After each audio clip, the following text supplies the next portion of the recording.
Hello, set apart saints. This is David, and in this video, I'm going to talk about the sixth seal judgment. If you recall in a previous video, the first seal points to the Roman Empire being at its height of power when Cretan Bowman Emperor Trajan was conquering nations, and he rode on a white horse in victory parades, and he wore a laurel wreath crown. And I also showed you that the first seal is pointing to Messiah's kingdom of saints conquering the Roman Empire by proclaiming the gospel. So those are the two narratives going forward. And in another video, I showed you the second through the fifth seals were pointing to bloody civil wars, so the red horse, economic strife, that's the black horse, which led to famine and pestilence and death, the pale horse. And the martyrs' prayers were for vengeance. So during this time, and I covered this on the last video, during this time, that the Roman Empire was collapsing, they were blaming Christians. They were blaming the saints for their bad luck because they wouldn't bow down to their pagan gods. So they were being killed during this time, during 10 persecution periods. The martyrs' prayers were for vengeance against the emperors who persecuted them, and judgment started to be fulfilled when the empire was declining from the previous seal judgments. So we're going to pick up the narrative of the sixth seal. And Revelation 6:12-13 says, "And I beheld when he had opened the sixth seal, and lo, there was a great earthquake, and the sun became black as sackcloth of hair, and the moon became as blood, and the stars of heaven fell into the earth, even as a fig tree casts her untimely figs when she is shaken of a mighty wind." So let's start with the earthquake. It's not pointing to a literal earthquake, but to political upheaval. And we'll see this again in the seventh bowl, which points to the greatest political upheaval. So if you read about the seventh bowl, it will say it's the greatest earthquake ever to happen in the history of men. So that's pointing to the greatest political upheaval in the history of men. And we can visualize that. World economy collapses.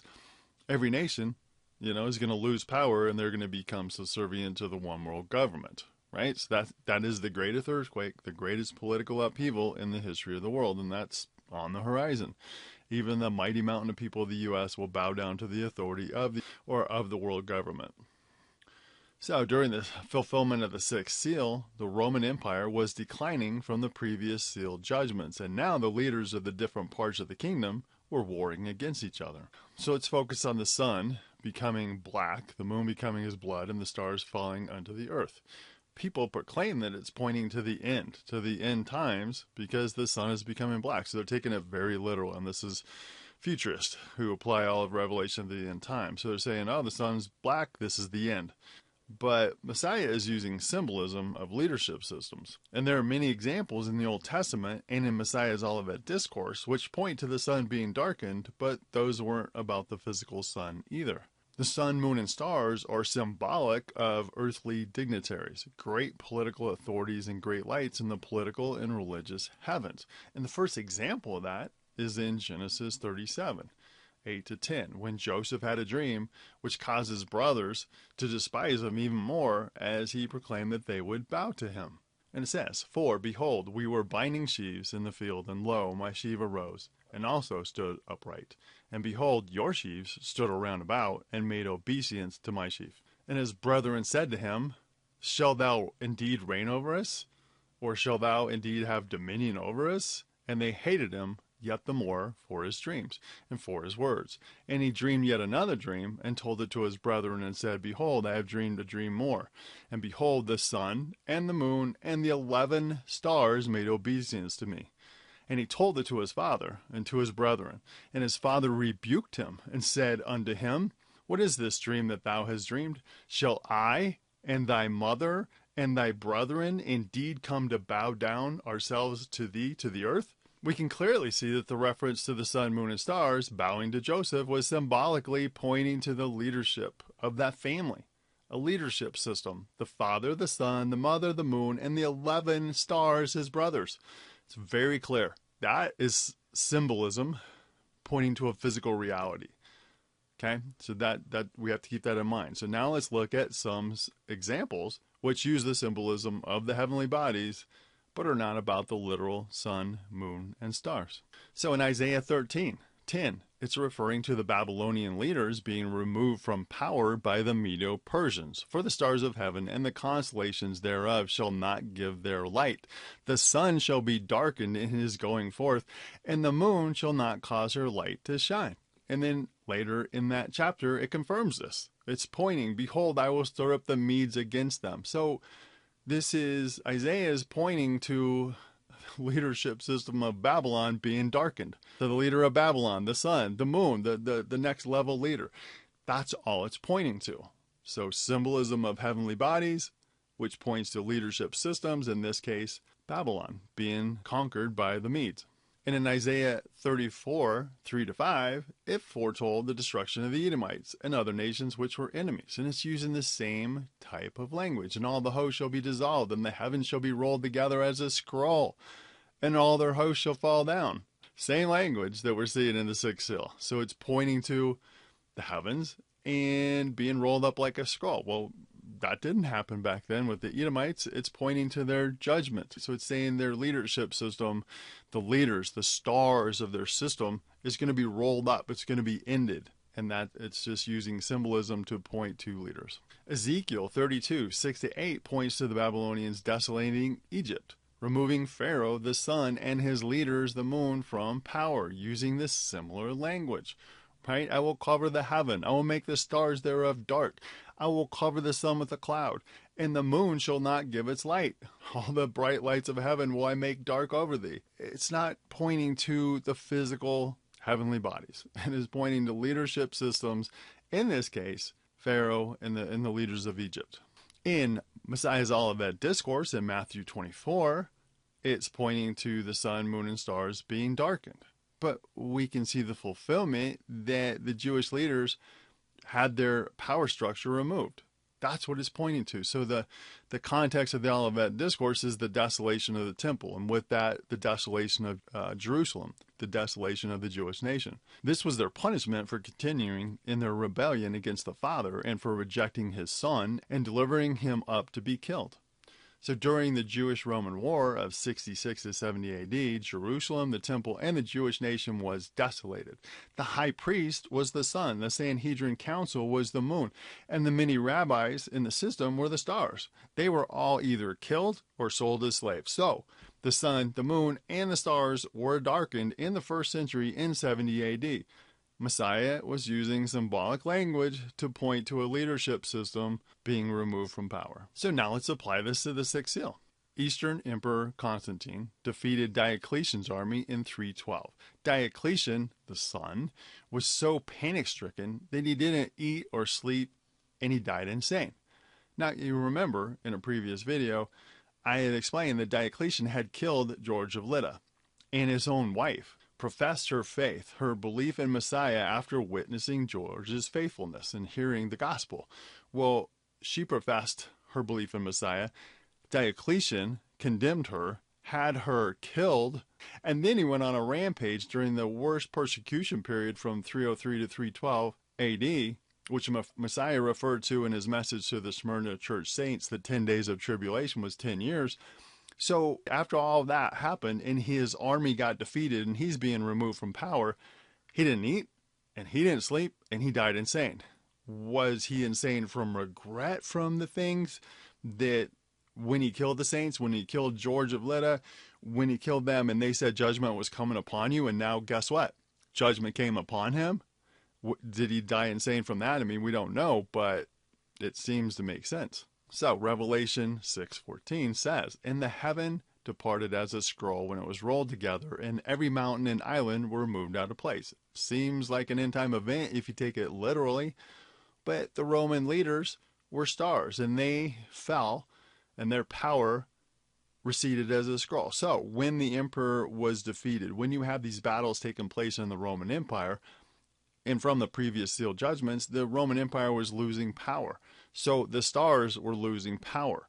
The mountains and islands that it's referring to that were moved out of place, they're just the countries and the people that are affected by this political change. So you have this whole grand, as part of the first seal, this country is in its best state, its most prosperous state. It's conquering, it's at the height of power, And now it's fallen. Now it's declining. Now, a calamity is coming against it. And now they're fighting against each other. And everybody's losing power. The emperor, the sun, the Senate, the moon, the leaders, the stars, is all losing power. That's what Messiah is pointing to here. And Revelation 6:15 says, "And the kings of the earth, and the great men, and the rich men, and the chief captains, and the mighty men, and every bondsman, and every free man hid themselves in the dens and in the rocks of the mountains." It's simply saying they were so in awe of what was going on, that this whole system was collapsing. The mighty Roman Empire was collapsing around them, that they were trying to hide themselves from the judgment. They were trying to get away from it. That's all it's pointing to. So again, the Roman emperors had blamed Messiah's saints for the calamities of civil war, economic strife, famine, pestilence, and death. So they persecuted the saints harshly. And no doubt the saints proclaimed the judgment would come upon them. And they would recall these testimonies as they watched the empire collapsing, and they sought to hide themselves from this judgment. So in Revelation 6:16-17 it says, "And said to the mountains and rocks, Fall on us, and hide us from the face of him that sitteth on the throne, and from the wrath of the Lamb, for the great day of his wrath is come, and who shall be able to stand?" So indeed, the wrath of the Heavenly Father, the wrath of Messiah, was being poured out upon the Roman Empire as punishment for their pagan beliefs and for their persecution of Messiah's saints. And again, the saints had to proclaim to these people, judgment's coming. Judgment is coming upon you for doing this to us. And here they're witnessing judgment come upon them. That's because they knew. They understood that the Messiah of these saints was coming against them and causing this destruction against the Roman Empire. In my book, I provide the narration of Roman historian Edward Gibbon. And he documented the events that were taking place. Now, he wasn't a believer, and he wasn't trying to prove out the fulfillment of Revelation, but his documentation of the events in the Roman Empire revealed the political upheaval and battles that were taking place during the decline of the Roman Empire. He was used to play a role so that we can see the fulfillment of prophecy. Just like historian Josephus was used to document the events of the Jewish-Roman War of 66 to 70 AD, which I cover in the Olivet Discourse Decoded book. So I recommend that you watch the Bible or Traditions videos on my 6th seal page of the Revelation Timeline Decoded website, and I'll include a link in the description to it. Again, in these videos, I'm not trying to cover every single detail. I'm trying to give you the big picture of all this. You can get more details on the website in the video. You can get more details in the book. What I want to focus on during the rest of this video is the calling of Roman Emperor Constantine, which had massive ramifications. Before the Battle of Milvian Bridge against the leaders of the Roman Empire, he was shown a vision of a cross in the sky and told, "In this sign thou shalt conquer." So here's a painting. I believe this is in the Vatican, and this is a painting of that event.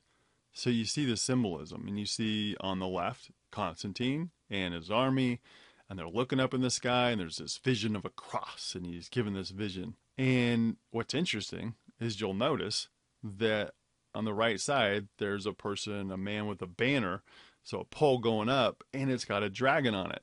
That's fascinating because we see a reference to it in Revelation 12:3. It says, "And there appeared another wonder in heaven, and behold, a great red dragon, having 7 heads and 10 horns and 7 crowns upon his heads."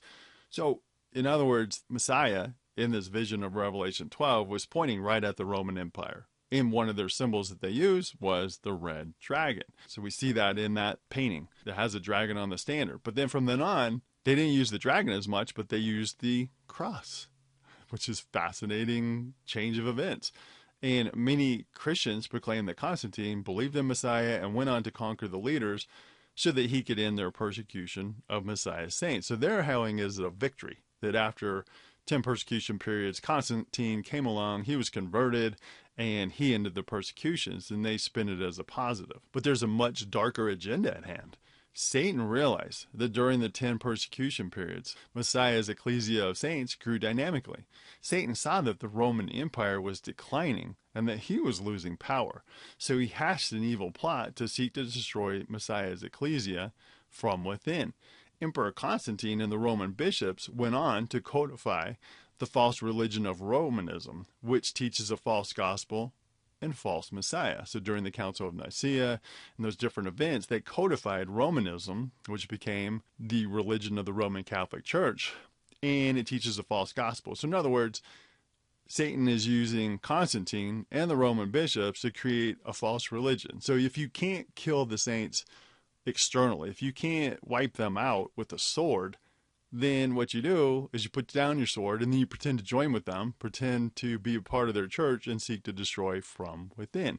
And that's the topic of my next video. So that's it for the day. I really just wanted to help you see the symbolism of the sun, moon, and stars being darkened, the heavens being rolled up as a scroll. It's symbolism pointing to a literal fulfillment. So if we just take Revelation symbolically and there's no literal fulfillment, you miss the mark. If you take it just literal and you think it's talking about the heavenly bodies, you miss the mark. If you realize that it's using symbolism to point to a literal fulfillment, and I have a video about this very topic, then you see the fulfillment. I've included a link to my YouTube Revelation Timeline Decoded Bible Study playlist in the description, a link to the Revelation Timeline Decoded book, which gives much more details about all of this. If you like the video, please hit the thumbs up, subscribe to the channel if you've not done so you'll be alerted to new videos. And that's it for today. Love y'all. Shalom.